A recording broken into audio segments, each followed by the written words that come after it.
नमस्कार, मैं हूं कोमल शर्मा और आप देख रहे हैं न्यूज 21। वक्त हो गया स्पेशल बुलेटिन का। शुरुआत करते हैं खबरों की। थाना क्षेत्र के खेरवा टोला वार्ड नंबर 5 जसो रोड निवासी मुकुंद दहिया, जिनकी उम्र 30 वर्ष है, के साथ मारपीट का मामला सामने आया।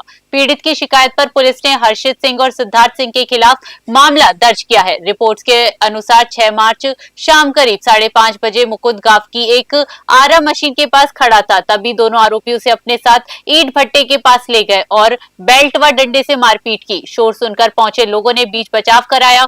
घायल मुकुंद को सिविल अस्पताल में भर्ती कराया गया है। पुलिस मामले की जांच कर रही है। नागौद से अजय द्विवेदी की रिपोर्ट।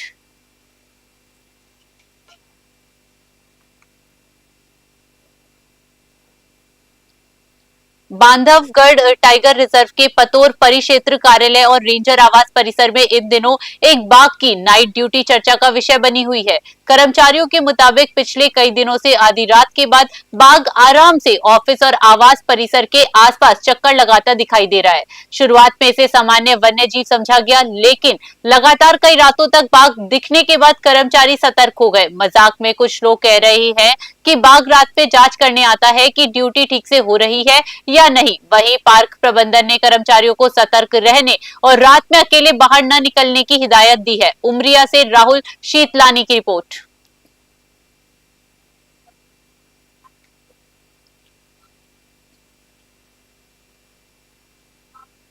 बैतूल में होली के दौरान 3 अलग अलग घटनाओं ने सनसनी फैला दी। साईखेड़ा के सेमझीरा गांव में पारिवारिक विवाद में लखन बागमारे ने मां गेंदीबाई का गला दबाकर हत्या कर दी। वहीं सरनी के पाताखेड़ा क्षेत्र में पुरानी रंजिश में 6 युवकों ने राजकमल गिरी पर हमला कर गंभीर घायल कर दिया, जिसमें 4 आरोपी गिरफ्तार है।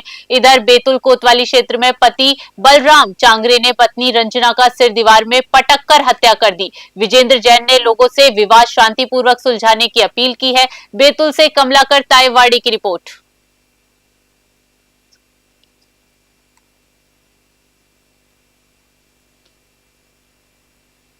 नौरोजाबाद नगर में नल जल योजना लोगों के लिए राहत की बजाय परेशानी बनती जा रही है। अधिकांश घरों में पाइप कनेक्शन तो लगा दिए गए, लेकिन टोटियां नहीं लगाई गई, जिससे दिन भर सड़कों पर पानी बहता रहता है। लगातार बहते पानी से कई जगह कीचड़ फैल गया और हालात तालाब जैसे बन गए, जिसपे लोगों का आवागमन भी प्रभावित हो गया। नागरिकों ने जल्द सुधार की मांग की है। मुख्य नगर पालिका अधिकारी शिव प्रसाद ध्रुवे ने ठेकेदार को टोटियां लगाने के निर्देश दिए, लेकिन अब तक आदेशों का पालन नहीं हो पाया। नौरोजाबाद से राहुल शीतलानी की report.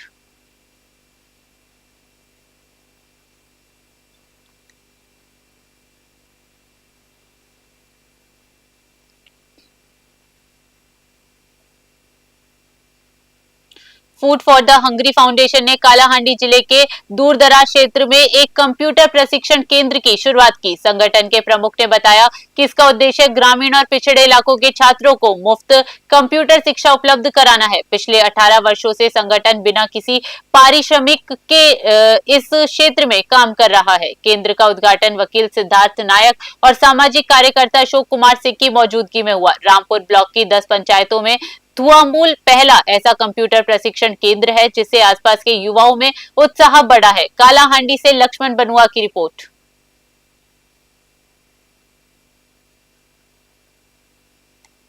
Pimpri Chinchwad municipal corporation के मेयर रवि ने प्रेस कॉन्फ्रेंस कर शहर की पानी की समस्या को प्राथमिकता बताया। उन्होंने बताया कि निगड़ी और चिखली के वाटर प्यूरिफिकेशन प्लांट का निरीक्षण कर अधूरे काम जल्द पूरा करने के निर्देश दिए गए हैं। देरी करने वाले पुराने कॉन्ट्रैक्टर को हटा दिया गया।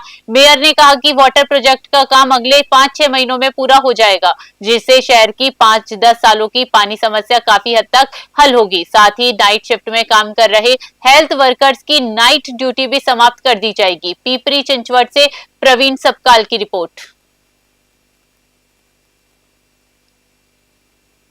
बोरसर गांव में प्रधानमंत्री के स्वच्छता अभियान के तहत स्वच्छता अभियान संपन्न हुआ। अभियान में स्कूली बच्चों और ग्राम पंचायत के जनप्रतिनिधि शामिल हुए। ग्राम के अश्विनी पाटिल ने बताया कि गांव की सफाई नियमित रूप से की जा रही है और ग्रामीण भी सहयोग कर रहे हैं। उप सरपंच विनोद शिंदे ने कहा कि गांव को प्लास्टिक मुक्त बनाने के लिए हर शनिवार सफाई अभियान आयोजित किया जाएगा और पंचायत सहित सभी नागरिक इसमें भाग लेकर गांव को सुंदर बनाएंगे। बुरहानपुर से विनोद कुमार की रिपोर्ट।